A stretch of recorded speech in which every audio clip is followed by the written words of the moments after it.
Okay, so Millie Poynton, and we're going to talk about how to maintain sexual health.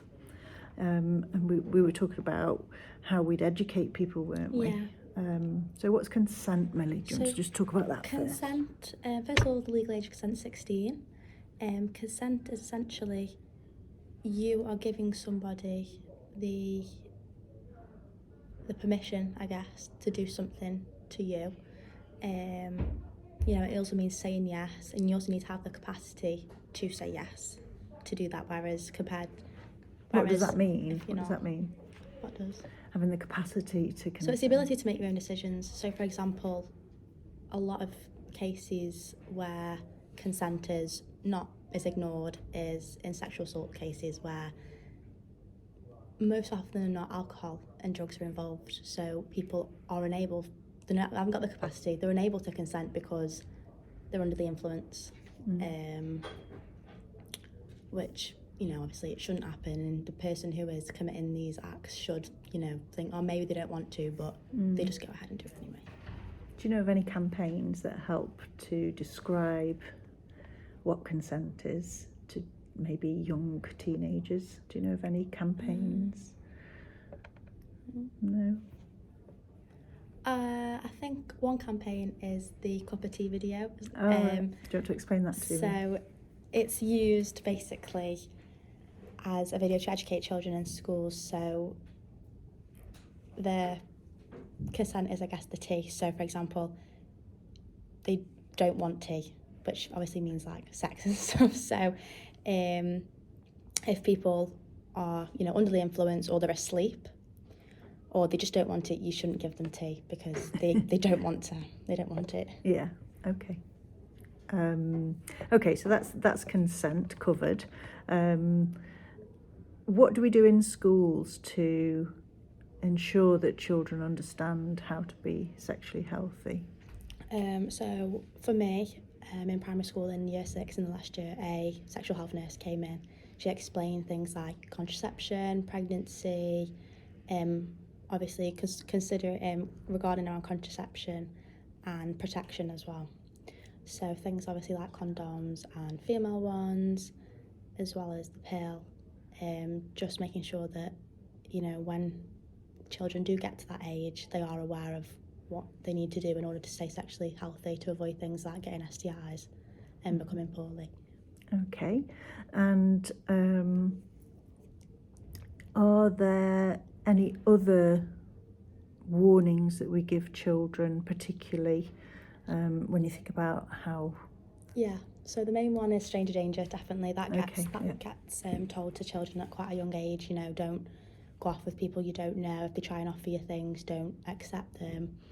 And that obviously changes to when the children gets older, because social media comes into play. More often than not, there will be young children who will say that they're older on social medias in order to gain access and talk to people. And the people that they're talking to are way older than them, and they are in fact dangerous. They are predators. They can cause some serious harm to the children. Okay. Things like grooming as well, online,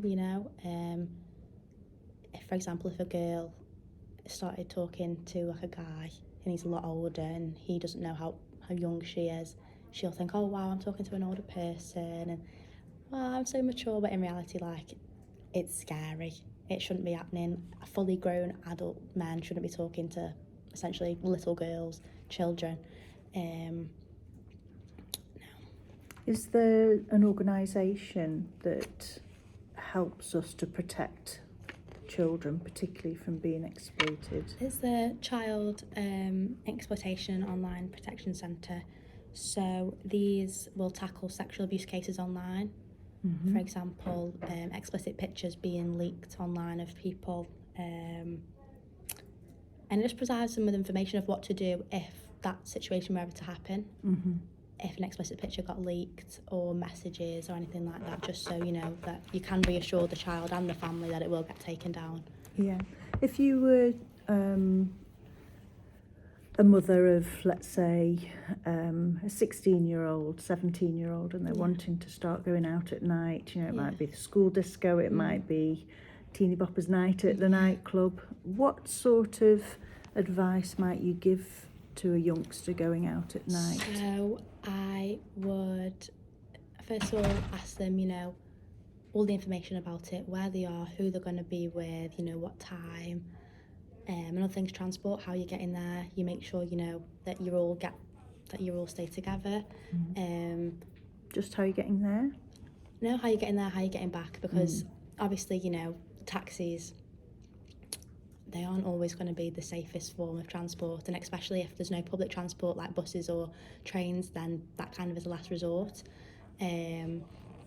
So also just making sure that there is other alternatives, so trying to get one of the parents to take you there and drop you back off is way safer than getting a taxi, because you never know what's going to happen. It could be really dangerous. I'd also make sure, you know, if they were, for example, drinking, obviously at these type of nights alcohol isn't served, but you know, they can find ways to get access to some, making sure that, you know, they are watching the drinks. Spiking's very, very, very common now. Make sure that if they're going out as a group, they all stick together. For example, if one of them gets off with a boy or goes to see a boy, make sure that they all leave together and they come together. Just keeping an eye out for each other. If they see anyone being, you know, a bit suspicious or strange or making anyone feel uncomfortable, then you do need to leave. Yeah. What about other checks that we should be aware of? And these can start quite early on, can't they? Breast screening. Yeah. You know, especially if. How does that keep you healthy? Well, what different types of breast screening are there? Well, you need to obviously do them to check for things like breast cancer, obviously. Yeah. But. Does everybody need to breast screen? Just what sort of ages would that be appropriate? Because a breast screen is like an X-ray, isn't it, where they squash the breast and take an image of it. When does that start? Do you know? It can start in your 20s. It might if you had a it concern or a worry. Yeah, but if you didn't have any worry, how old do you think that screening way starts? later on The in life. mammogram. When does that start? Way later on than that, so I'd say probably about 50. Yeah. But I think the main thing for younger people, I would say, is sexual like STI tests. STIs, yeah. They will be obviously having sexual partners. Many of them could be having many different sexual partners, and if they're not using protection, people might think, oh, well, just because I haven't used a condom, that means, oh, I'm going to get pregnant. But in reality, you could be developing sexual STIs. So things like gonorrhea, chlamydia, syphilis, things like that. So it's really, really important to go and get them tested if you feel a bit different down there, or if you just feel not yourself in general. It's really important to go and get them tested. Do all STIs have symptoms? Oh no, not at all. So you may not feel ill at all, but it's still important that, you know, if it's still important to get tested, because if, for example, one of your sexual partners will come to you and say, oh, I've got this, which then, you know, hopefully you would go and think, oh, well, I've been with that person, so I think I should go and get tested myself. It's just, you know, to keep your mind at ease, I guess. Because once even if you might not even have one, but if you find out that you do have one, then you can get treatment for it right away. Okay, thank you very much.